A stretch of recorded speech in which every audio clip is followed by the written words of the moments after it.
200 యూనిట్లు ఉచితంగా ఈరోజు పేదలకు విద్యుత్ ఇస్తున్నాం. 50 లక్షల కుటుంబాలకు 500 రూపాయలకే సిలిండర్ ఇస్తున్నాం.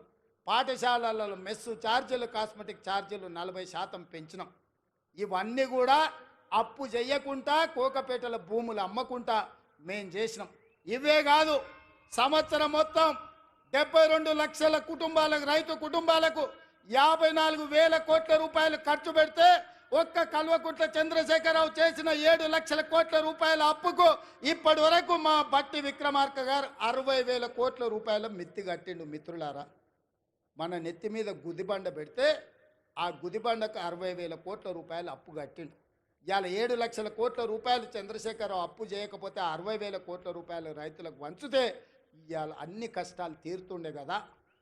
ఇవాళ ఆయన అప్పుకు 60,000, ఆయన ఒక్క కుటుంబం చేసిన అప్పుకు 60,000 కోట్లు కడితే 70 లక్షల రైతు కుటుంబాలకు 54,000 కోట్లు ఇచ్చినాం. అంటే ఆయన దోపిడీ ఏ లెవెల్లో సాగిందో, ఆ దోపిడీకి ఈరోజు మేము ఎట్లా బలైపోతున్నామో, తెలంగాణ బడ్జెట్ ఎట్లా కేసీఆర్ దోపిడీకి బలైపోయిందో మీరు ఒక్కసారి ఆలోచన చేయండి. ఇవాళ అక్కడ నిరసన తెలిపిన రైతులు లాఠీ చార్జ్ గురించి మాట్లాడుతున్నారు. మల్లన్న సాగర్లో మల్లారెడ్డి అనే ఒక రైతు భూమి పోయిన రోజు కట్టెలు చితి పేర్చుకొని బతుకుండగానే ఆ చితి మీద పండుకొని నిలువున తగలబెట్టుకున్న రైతు మల్లన్న సాగర్లా మల్లారెడ్డి అనే పేరుంది. హరీష్ రావు గారు రా అసెంబ్లీకి.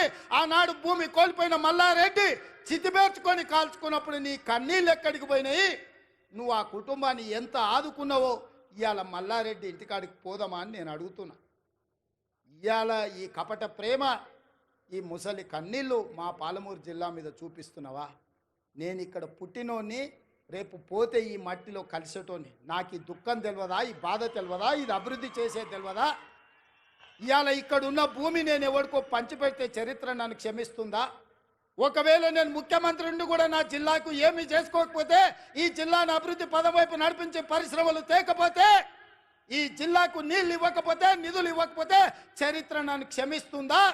చరిత్రలో క్షమించరాని నేరం నా చేత చేయించాలని వాళ్ళు కుట్రలు చేస్తున్నారు. ఇట్లాంటి కుట్రలు, కుతంత్రాలు సాగవు మిత్రులారా. ఎవరు అడ్డం వచ్చినా తొక్కుకుంటా పాలమూరు జిల్లాకు నిధులు తెస్తా, నీళ్లు పారిస్తా.